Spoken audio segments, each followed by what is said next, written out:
Hola a todos.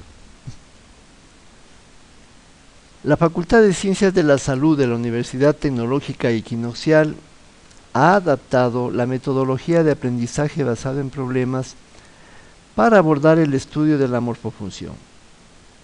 En esta presentación vamos a revisar algunas características de esta propuesta. El proceso se inicia con la entrega anticipada del caso a los estudiantes, de modo que ellos puedan explorar su contenido. Luego, en el aula se produce el proceso a lo largo de varias sesiones que se inician con una sesión de apertura, seguida de varias sesiones de seguimiento, una o varias dependiendo de la extensión del tema, y concluye con una sesión de cierre de caso. Este proceso conducirá a los estudiantes a lograr la resolución del caso. Lo importante es recordar que todo este proceso tiene como objetivo el alcanzar los aprendizajes propuestos. El documento del caso tiene diversa información con varios elementos que los exploraremos en otra charla. Lo importante es que los estudiantes disponen de este material para ir preparando su participación.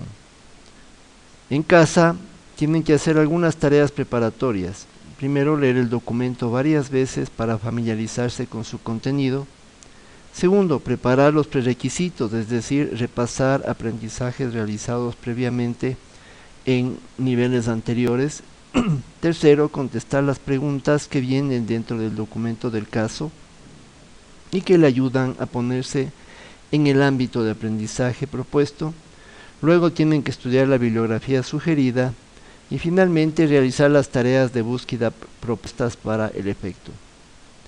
Cuando ya vienen al aula para la primera sesión o de apertura, lo primero que tienen que hacer es adecuar el escenario en forma semicircular, de modo que existe el contacto visual entre todos ustedes, que es la única forma de disponer un escenario para participar entre todos. Luego se asignan roles para organizar el equipo y se procede a hacer una nueva lectura del documento del caso. Ahora es una lectura colectiva y comentada que afianzará el conocimiento de lo informado. Una vez leído el caso, surge la primera pregunta obvia. ¿Se está entendiendo lo que dice el caso? ¿Se entiende bien? Entonces los estudiantes van primeramente a identificar en el texto si hay palabras o expresiones que no estén muy claras. Van a debatir entre ellos, van a discutir cuál será en el contexto del caso la forma de entender esos términos, ya que el objetivo de este proceso, que se llama aclaración de términos, es que todos los estudiantes entiendan el relato de la misma manera. Una vez hecho esto, el siguiente paso es identificar dentro del caso cuáles elementos nos van a permitir trabajar los aprendizajes. Necesitamos elementos que nos permitan acceder al proceso de aprendizaje. En ABP clínico esto es muy sencillo porque lo que hay que identificar son los problemas de salud. Pero como estamos trabajando en morfofunción, que es un aprendizaje dentro del ámbito de la normalidad de 4 ciencias básicas, entonces no hay problemas porque estamos precisamente dentro de la normalidad. Por tanto, tenemos que buscar elementos que nos permitan ingresar al aprendizaje y que por eso les hemos dado el nombre de entradas para el aprendizaje. La identificación de estos elementos es una tarea fundamental y para facilitarla procuramos usar eventos fisiológicos como entradas en el caso de medicina o estructuras anatómicas llamativas en el caso de odontología. La característica común a estas entradas es que sean llamativas dentro del texto, que se relacionen con el tema y el resultado de aprendizaje, es decir, que no apunten en otra dirección, y finalmente que nos permitan con su utilización identificar ámbitos de aprendizaje. Una vez identificadas las entradas e iniciado el proceso de aprendizaje, los estudiantes comienzan a proponer su propia dirección del mismo.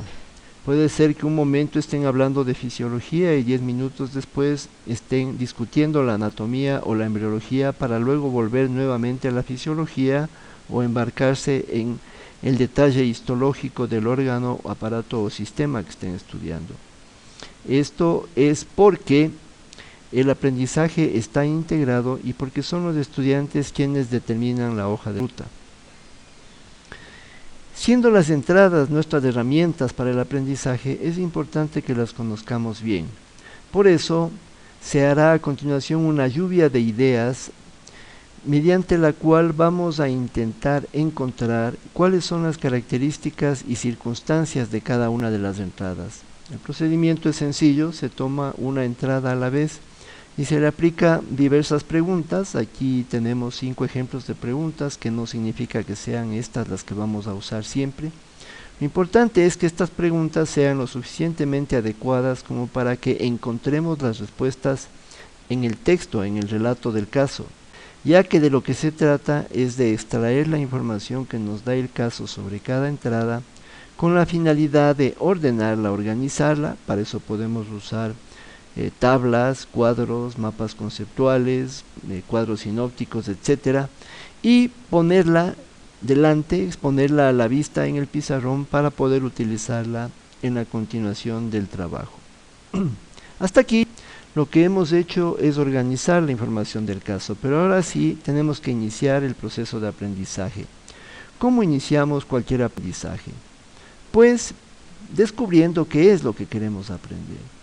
Para ello, los estudiantes tienen que observar atentamente la información desplegada en el pizarrón, que contiene las características y circunstancias de las entradas, fijar su curiosidad en alguna característica o circunstancia que les llame la atención. No hay que trabajar en orden esto, pueden empezar por cualquier lado. Además, individualmente, cada uno será estimulado por una u otra característica. Identificar qué le gustaría aprender al respecto.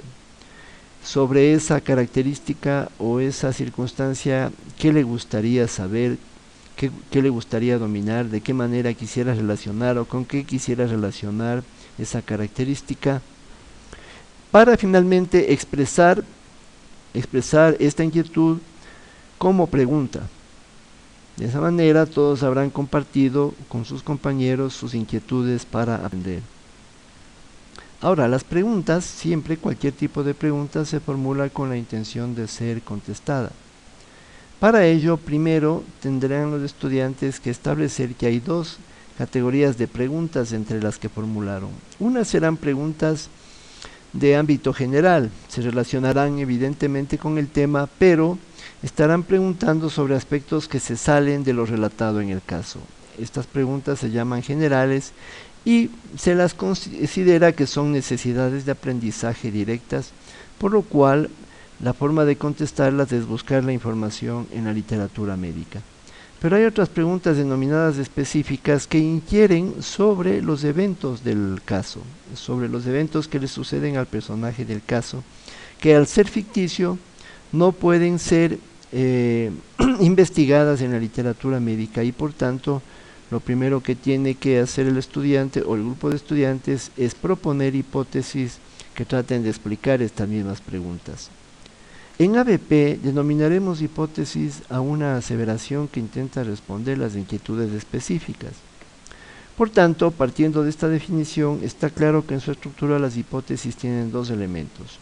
Una propuesta, es decir, nosotros creemos que sucede tal o cual cosa, seguida de la explicación, ¿por qué creemos que sucede tal cosa? Y este por qué creemos que sucede, o esta explicación, será algo anatómico, embriológico, histológico o fisiológico, y por tanto se abrirá la ruta de aprendizaje o de estudio hacia temas generales que sí están disponibles en la literatura médica. Estamos ya terminando la sesión de apertura y lo que queda es organizar, identificar y organizar bien las necesidades de aprendizaje. Llamamos necesidad de aprendizaje a toda información que es necesaria, pero que de momento no se la posee, por tanto hay que gestionarla. Estas necesidades de aprendizaje se originan en 3 momentos. Primero, en cualquier momento de la sesión pueden aparecer vacíos de conocimiento para todo el grupo, que por tanto tendrán que ir a ser estudiadas. Segundo, las inquietudes o preguntas generales que, como ya dijimos, pueden ser investigadas en la literatura. Y tercero, las hipótesis en su parte explicativa, que como ya también explicamos, se refiere a elementos de la morfofunción disponibles en los libros y textos. Estas necesidades de aprendizaje así identificadas tienen que ser organizadas. Idealmente, con la ayuda del tutor se estructurará un programa bien organizado, secuencial, progresivo, que los estudiantes van a poder seguir en las sesiones subsiguientes, para lo cual hay que distribuir todo este programa en el número de sesiones que queden. Y de esta manera se termina la sesión de apertura. Para las sesiones de seguimiento es recomendable que los estudiantes traigan en papelotes escritas las hipótesis para que las desplieguen junto al pizarrón y sirvan como apoyo visual al trabajo. En estas sesiones de seguimiento se reconocen 3 momentos. Un primer momento inicial que dura aproximadamente 5 minutos, que consiste en que los estudiantes van a simplemente leer las hipótesis que tienen, solo leerlas. La idea es que se recuerden qué es lo que propusieron como hipótesis, pero fundamentalmente el objetivo es que empiecen a trabajar dentro del contexto que el caso les está proponiendo. Después viene el desarrollo de la clase. En este desarrollo, que ocupa la mayor parte de las 2 horas de seguimiento, los estudiantes aportan todo lo que han venido estudiando individualmente, lo procesan, lo discuten colectivamente y comienzan a elaborar su propio aprendizaje, su propia información nueva. Los 10 minutos finales de la sesión serán utilizados en revisar nuevamente las hipótesis, pero con la intención de aplicarles todo lo que se ha aprendido en la clase para ver cuál de ellas sigue vigente o cuáles tienen que ser modificadas o eliminadas. ¿Cómo concluir el ABP?